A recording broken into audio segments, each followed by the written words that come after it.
ଲୁହାରେ କିଛି ହେଇଛି ରଡ଼ରେ କରୁଛନ୍ତି। ଜୟ ଜଗନ୍ନାଥ ଭାଇମାନେ, ଚାଲ ଆଜି ଦେଖିବି ଗୋଟେ ନୂଆ ଜିନିଷ ଯାଜପୁର ସରୋବର। ତମେ ତ ଆସୁଛ ଦେଖିନଥିବ ଭାଇମାନେ। ଦେଖିଲେ ତ କେତେ ବଡ଼ ସୁନ୍ଦର ପୋଖରୀଟେ ହେଇଛି। ତା ସାଙ୍ଗେ ଚାଲ ଦେଖ ଛୋଟ ଛୁଆ ଖେଳିବା ପାଇଁ ବଢ଼ିଆ ଦୋଳି ମୋଳି ଲାଗିଛି। ଛୋଟ ଛୁଆ ଆସି ବୁଲାବୁଲି କରିବା ମୋର ବଢ଼ିଆ ଜାଗା ହେଇଛି, ପୁରା ଟପ୍ ଜାଗା। ଭାଇ ଦେଖିବ ତ କେତେ ସୁନ୍ଦର ମୟୂରପୁର ରହିଛି, ମସ୍ତ ଲାଗୁଛି ନା ଭାଇମାନେ। ସନ୍ଧ୍ୟାବେଳେ ଜାଗାର ଭିଉଟା ଅଲଗା। ଏବେ ଆମେ ସକାଳ ବୋଲି ଆମ ଘର ପାଖରେ ପଳାଇଛୁ, ଲୋକ କେହି ନାହାନ୍ତି। ସନ୍ଧ୍ୟାବେଳେ ଜାଗାକୁ ଆସିବ କ'ଣ ଲାଗୁଥିବ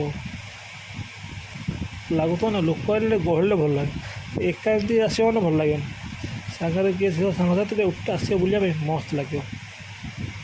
ଭାଇମାନେ ଦେଖିବ ତ କେତେ ସୁନ୍ଦର ଧଳା ପାହାଡ଼ଟା ହେଇଛି, ପୁରା ମସ୍ତ ଲୁକ୍ ଦେଖାଉଛି। ଏଠି ଗୁଗଲ୍ ମ୍ୟାପ୍ ଦେଇଦେଇଛି, 16ଟା ଜାଗା ଅଛି, ପୁରା ମସ୍ତ ଜାଗା 16ଟା ଅଛି। ଯଦି ବୁଲିବା ପାଇଁ ଚାହୁଁଛନ୍ତି ସରୋବର ପଳେଇ ଆସନ୍ତୁ, ବେଷ୍ଟ ଜାଗା ହେବ। ରହିଲି, ଜୟ ଜଗନ୍ନାଥ।